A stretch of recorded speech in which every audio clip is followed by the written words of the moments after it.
Commanders 41, Raiders 24. Marcus Mariota getting the start for the Commanders and the win. 2-1 Washington. Raiders fall to 1-2, second straight loss for them. There's some big plays in this game. Started with Deebo Samuel right off the bat. I love putting Deebo back as a kick returner. Oh, yeah. Like the new Kickoff was built for him, right? Yeah. He's good at that. It's a running back skill set. He's the wide receiver with the running back skill set. More teams should be putting their alpha playmakers back to return kicks, because now it is theoretically a much safer play. It's set up for playmakers to make plays. Put them back there. I'm really bummed, honestly, that they basically finally fixed the kickoff right as Cordero Patterson has just become too old to play football, right? Yeah. That dude, if he had this kickoff in his entire career, that guy would have put up 25 kick return touchdowns in his career. It's sad. If we could just extend his career a little bit. This game for me was all about the big plays plus Trey Tucker. Jeremy McNichols with a 60-yard touchdown run in there.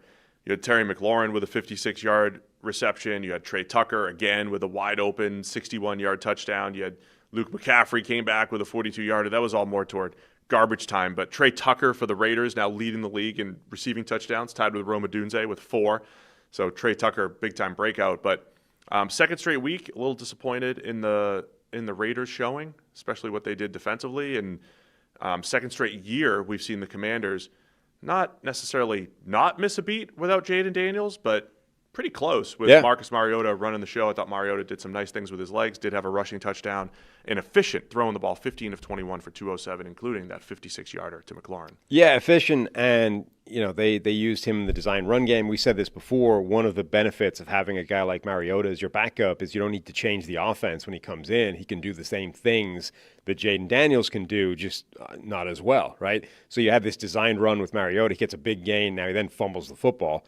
Tries to do too much, sort of hurdles his way into a tackle in the middle of the field, loses the handle on the ball. That gives the Raiders an opportunity.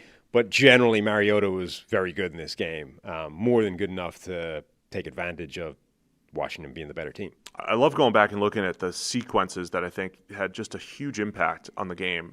Commanders are up 17-10 late in the first half. The Raiders do another one. I'm going to repeat it again. They're on their own 40 and go for it on 4th and 1. So you're in your own territory. You go for it on 4th and 1. The risk is you're given a short field, but the benefit outweighs the risk. Raiders convert it, but then don't do anything with it. They punt with 36 seconds left. And one of your stories early in the season was like, hey, these teams, it doesn't matter how many seconds you have left. You can get into field goal range nowadays and kick a 55 to 65-yarder and put points on the board. And a Malcolm Kuntz face mask and a Marcus Mariota scramble or run were the two things. That's all the Commanders needed, right? So they had 36 seconds. They get a 15-yard face mask, Mariota run, and it sets up a 56-yard field goal just before the half to make it 20-10. I feel like the end of half sequences might be more important than ever, just because you can steal an extra 3 here and there. And I thought that was another huge impact in the game for the Commanders. And then the other big play that I didn't cite earlier, 20-10, third quarter, Jalen Lane with a 90-yard punt return. We had, 2 90-plus-yard punt returns yesterday? Your guy Torrey Horton later. Mm-hmm. Jalen Lane with a 90-yarder, the rookie wide receiver out of Virginia Tech. Hint, hint. Mm-hmm. Keep an eye on my Hokies. Jalen Lane with the punt return. So that made it 27-10. And that was when the Commanders started to run away with it. Yeah, that was definitely a big play. The other thing, so interesting with no, what's his name, Austin Eckler in the Washington backfield. It's like, let's see, do they turn the whole thing over to Bill? No.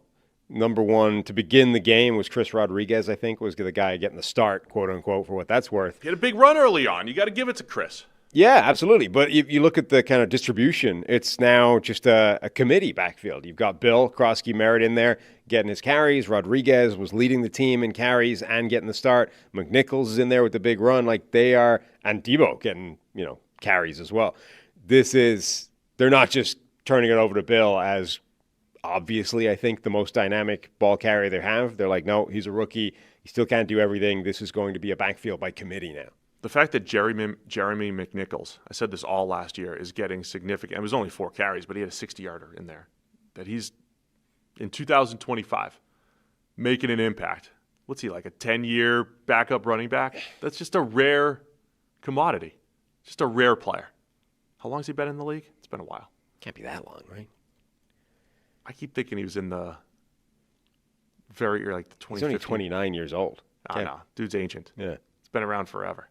Hey guys, real quick, only 40% of our viewers are actually subscribed, so let's change that. Hit that subscribe button, and now let's get back to the action. Impressive by Washington. 2017 draft. Wow, how many teams has he played? 2017? Yeah. That's ancient. That's old. But he's been a backup. Been on 12 teams. See? That's what I'm saying. Took Cliff Kingsbury in Washington, unlocked Jeremy McNichols. 2-time second team All-Mountain West. Over 200 rushing yards for Washington. I mean, the Raiders' defense looks bad right now. Yeah. They look very bad. Offensively, I thought there was no rhythm. Like the final stat line for Geno Smith, 19 of 29 for 289. But he was sacked 5 times. I thought he held the ball a little bit too long a few times.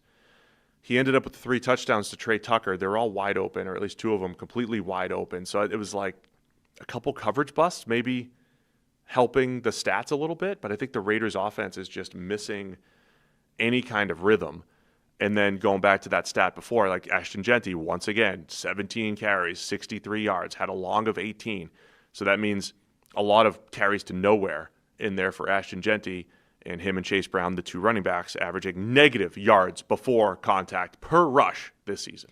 Yeah, Trey Tucker led the league by a mile in like total EPA from receivers when the ball's thrown their way in this game. Like just a monster performance. And honestly, one of the things about like the yardage is down this season, wide receivers haven't had, or receivers generally have not had those sort of monster, days that you become accustomed to, 180 yards or whatever. Like Trey Tucker's one of the first individual performances. We're like, okay, yeah, that's a big wide receiver day. Can't stop Trey Tucker. Can't stop him. Can only hope to contain him. Meanwhile, Ashton Jeanty contained at all times almost because there's just no blocking for him. This is like worst case scenario, really, for drafting one of these guys high, is you take a guy who is so dynamic, so explosive, so difficult to stop at the college level, and you put him behind an offensive line that's just getting its ass kicked every single game. And what that results in is not only a guy that cannot do, last year's Saquon Barkley, but it's so bad relative to what you want to see that people are debating whether he's even good. Like that's the problem with this whole situation is you drafted him so high and put him in a situation that's so bad that 3 weeks into his career, people are like, is he even good? Is he just Trent Richardson again? So Ashton Jeanty looks very good, but has nowhere to go with the ball at the moment. Yeah. I mean, when it's blocked up a little bit, he looks good, right? Yeah. Cutting, decisiveness, packs a punch at the second level. I wonder, I wonder if I'll have the same complaint about him once the blocking's better at some point in his career. If I have the same complaint about him and Bijan. But that's the sort of problem with it's not. These things don't just scale. That it's like pressure in quarterbacks, right? It's very difficult to look at a terrible situation and know that what the quarterback is doing is independent of the terrible situation. So Jeanty's got some plays so far this year where you're like, I don't love that attempt at a cut or that attempt at bouncing it out or whatever. It's like, but so much of that is because he knows there's nowhere to go. Like he's had enough carries so far where he is aware that the intended point of attack is probably not going to be open. So he's running to daylight. He's trying to find a gap, trying to find a space. What you don't know is what happens if you just fix the offensive line and the intended point of attack is now more likely to be open. Will he have better gap discipline, better integrity in terms of the designed play? It's impossible to know that without seeing it. Anyway, enough on that game. Sure. Good job by Washington, moving to 2-1. Jaden Daniels was legitimately day-to-day, and I think most expectations were that he would miss one game. Brief shout-out to not Dan Campbell, Dan Quinn. Took a shot from his own quarterback, who got kind of shoved into him running off the field. Bloody nose, head popped the back of the turf, popped back up, just carried on. Good old Dan. We've both been on the sideline when, big NFL football players are getting close. I'm a big guy, but I like to get out of the way. Yeah. Early. You, I think, would survive the impact better than Dan did. I don't know. I mean, you must outweigh Mariota by a fair old... I'm top-heavy, fair old clip. I don't think so. I try to get out of the way. I would probably run like the chain gang's supposed to get out, run out of the way and save yourself. I prefer that strategy. I feel the concern would be like tight ends. You know, their ability to get their legs out of the turf is paramount, right? You don't want, that's the last thing you want to happen is the body through the knees. That's your concern. I would be me. I want to get out of the way because I'm not surviving the impact particularly well, regardless of how high up the torso it comes. If it comes shoulder high, I feel like you're okay. If it's knees is what you want to get out of the way. Get my knees out of the way. Thanks for watching all the way to the end of the video. Check the Mic is live every Monday, Wednesday, and Thursday, so be sure to hit the subscribe button so you don't miss a thing. And the all-knowing algorithm is convinced you'll also like these videos, and who are we to argue?